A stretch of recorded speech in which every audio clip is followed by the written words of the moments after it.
the Chi-Town experience on the flight.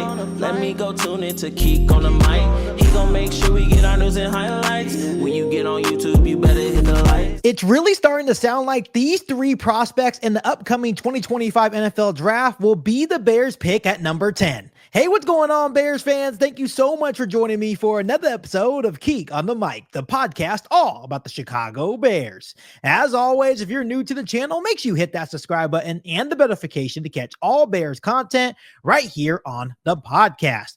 First and foremost, happy Friday to all the Bears fans out there. We are less than a week away from the start of the 2025 NFL Draft. And once again, before we go any further with today's episode of Keek on the Mic, I want to remind you guys once again that I will be going live right here on the podcast for round one of the 2025 NFL Draft. So make sure you guys come join the live stream, get my live reaction to who Ryan Poles and the Bears will pick at number 10. It should be a really fun time next Thursday right here on Keek on the Mic. So I just wanted to share a quick little update on the channel today in regard to the number 10 pick in the upcoming NFL Draft. And for the most part, we have had so many conversations on so many different scenarios on which direction we think Ryan Poles and the Bears will go with that number 10 pick in next Thursday's draft. But Ben Devine, we have talked about him quite often here on Keek on the Mic. He had another quick little update on X. He said this, Bears fans. He said, if Jeanty and Warren are gone, I think they stick and pick Banks at number 10 unless they can get a trade back partner. He said hashtag NFL draft. I also wanted to share what Stacey Dales of NFL Network had to say. She actually expects the Bears to use the number 10 pick and go skill position again. She mentioned Ashton, Jeanty, and Tyler Warren being the potential picks.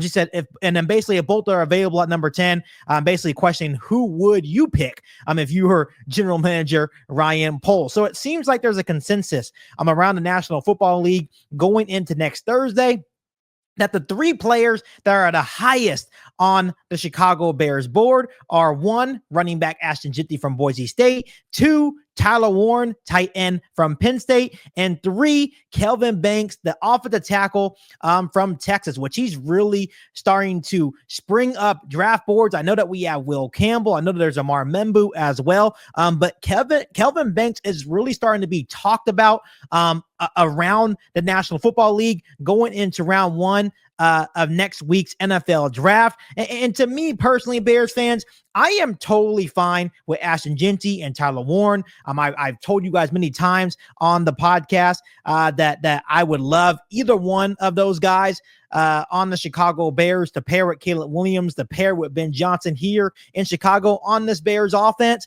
But when I'm talking about Kelvin Banks, and once again, we talked about him last week on the podcast, I don't think Banks is a bad player whatsoever. He would come in, I think, right away and be really, really good in terms of run blocking, but he's still an unpolished pass protector, right? He definitely had his fair share of struggles just because his hand placement is still a work in progress. And I told you guys last week that I didn't want really a developmental guy at pick number 10. You would want this guy to come in and be an instant starter or instant upgrade at that position, right? Of course, we have Braxton Jones. Of course, we have Karan Amagaji for a competition. But to me, whenever you're picking a player, especially on the offensive line at left tackle in the top 10 or with a first round pick, the expectation is that, hey, Kelvin Banks is going to be your starter at left tackle. So to me personally, I think this would be a fallback plan if Ashton Jeanty or Tyler Warren weren't there at pick number 10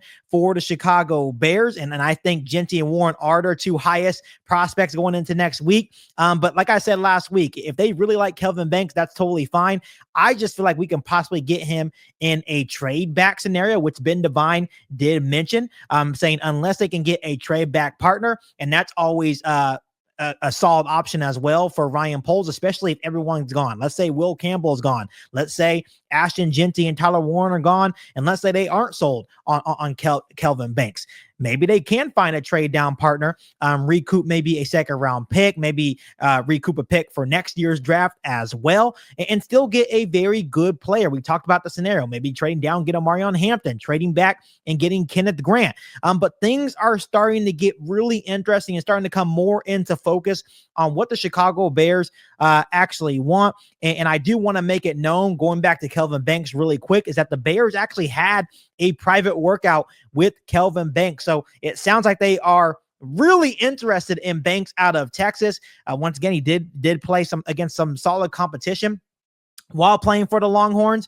Like really good run blocker, just an unpolished pass protector. But you just have to be able to trust your coaches that you have on your coaching staff. Dan Rochard, a new O-line coach, is one of the best in the game and has developed many high-level offensive linemen in the National Football League. If they feel that he can get Kelvin Banks to the next level, maybe Kelvin Banks is the pick at number 10 for the Chicago Bears as they look to shore up the offensive line. I do also want to make it a very quick note that Dan Rochard did meet with the media yesterday, and he made it very clear that if Braxton Jones was actually healthy going into training camp, that he would be the starting left tackle for the Chicago Bears. So that can definitely play into the factor of the Bears maybe not going Kelvin Banks. So I think Kelvin Banks is the last resort on their list between him or a trade back in round 1. But once again, Ashton Jeanty pairing him with DeAndre Swift. I think Ashton Jeanty, along with Marion Hampton, is the best running back in this draft class. And then of course, Tyler Warren as well, the tight end from Penn State. I know a lot of people are saying don't go Tyler Warren because of the fact that we already have Cole Kmet, but you can never have enough good tight ends. So I think Tyler Warren, what he's able to do as a blocker, as a receiving threat, how you can use him in many different ways, I definitely think intrigues Ben Johnson. So I think if I had to rank these players in terms of what I think the Chicago Bears want, I would probably go Ashton Jeanty number 1, Tyler Warren number 2, and then Kelvin Banks number 3. But once again, it seems like everything's starting to come into focus between these 3 players for the number 10 pick in next week's NFL draft for the Chicago Bears. But before I let you guys go, Bears fans, let me ask you guys this. Out of these 3 players, how do you rank them? Ashton Jeanty out of Boise State, Tyler Warren out of Penn State, and then, of course, Kelvin Banks out of Texas. Give me your ranking of 1, 2, 3 on and who you would want the Chicago Bears to draft with the number 10 overall pick in next week's 2025 NFL draft. But as always, Bears fans, make sure you guys continue to hit that subscribe button and the notification to catch all Bears content right here on the podcast. Make sure you follow me on all my social media platforms, and make sure you share this episode of Keek on the Mic with every single Bears fan that you know. The other than that, be back for our all new Bears podcast right here on Keek on the Mic. Thanks, guys. And as always, bear down. You ain't bout it, you ain't bout it, you ain't Keek on the mic. You ain't bout it, you ain't bout it, you ain't Keek on the mic. You can go and subscribe, cause I be on it right. You ain't bout it, you ain't bout it, you ain't Keek on the mic.